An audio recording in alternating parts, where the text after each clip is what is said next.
ਸਤਿ ਸ੍ਰੀ ਅਕਾਲ ਜੀ, ਕੀ ਹਾਲ ਚਾਲ ਨੇ। ਟੀ ਬਾਰ ਵੱਲੋਂ ਅੱਜ ਨਵੀਂ ਆਈਟਮ ਪੇਸ਼ ਕਰਨ ਜਾ ਰਹੇ ਹਾਂ, ਜੋ ਕਿ ਸਾਰਿਆਂ ਨੂੰ ਤਾਂ ਖਾਧੀ ਹੋਊਗੀ, ਪਰ ਆਪਾਂ ਦੱਸ ਰਹੇ ਹਾਂ ਤੁਹਾਨੂੰ ਕਿ ਕਿੱਦਾਂ ਬਣਾਉਣੀ ਤੇ ਕਿੱਦਾਂ ਖਾਣੀ। ਸੋ ਸਭ ਤੋਂ ਪਹਿਲਾਂ ਬ੍ਰੈਡ ਨੂੰ ਕਟਿੰਗ ਸਾਈਡ ਤੋਂ ਕਰਕੇ ਉਹਦੇ ਉੱਪਰ ਰੈੱਡ ਚਿੱਲੀ ਔਰ ਤੰਦੂਰੀ ਸੌਸ ਲਗਾਉਣ ਤੋਂ ਬਾਅਦ ਅਸੀਂ ਆਪਣਾ ਜੋ ਕਿ ਖਜ਼ਾਨਾ ਘੋਲਿਆ ਹੁੰਦਾ ਹੈ, ਜਿਹਨੂੰ ਅਸੀਂ ਕਹਿ ਦਿੰਦੇ ਹਾਂ ਸੈਲਡ ਦੇ ਨਾਲ ਅਸੀਂ ਇਹਦੀ ਕੋਡਿੰਗ ਕਰਾਂਗੇ। ਉਹਨੂੰ ਹਲਕਾ ਸਾਰੇ ਦੇ ਉੱਪਰ ਘੁਮਾ ਕੇ ਲਗਾਉਣ ਤੋਂ ਬਾਅਦ ਉਹਦੇ ਉੱਪਰ ਲਗਾਵਾਂਗੇ ਪਿਆਜ਼।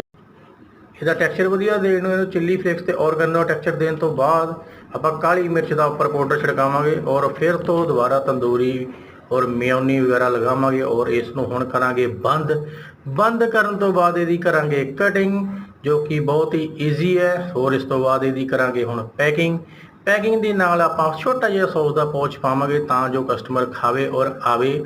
ਵਾਹ ਜੀ ਵਾਹ, ਵਾਹ ਜੀ ਵਾਹ, ਇੱਕ ਵਾਰ ਟਰਾਈ ਕਰੋ। ਟੀ ਬਾਰ।